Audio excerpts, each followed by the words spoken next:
Prvý šok študenti zažili, keď s autobusom zastavili na kopci pri Lačnove. Po odbrzdení sa s nimi pohlo hore kopcom. Šofér len nechápavo krútil hlavou. To nejaká zemská príťažlivosť, alebo dačo také, nie? Potom, čo geodeti predvčerom vylúčili, že by išlo o optický klam, riaditeľ školy zorganizoval výjazdovú hodinu fyziky. Pokiaľ by sa to dokázalo aj ďalšie pokusy, tak si myslím, že je to, dá sa povedať, celosvetová rarita. Študenti zistili, že hore kopcom sa tu rozkotúľa i oceľová guľa. Nie dole, ale hore kopcom sa mohli povoziť na skateboarde.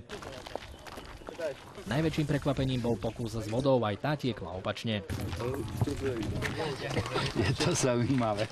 Voda dokonca tiekla hore kopcom aj vtedy, keď sklon od kvapovej rúry, do ktorej ju liali, mierne zvýšili.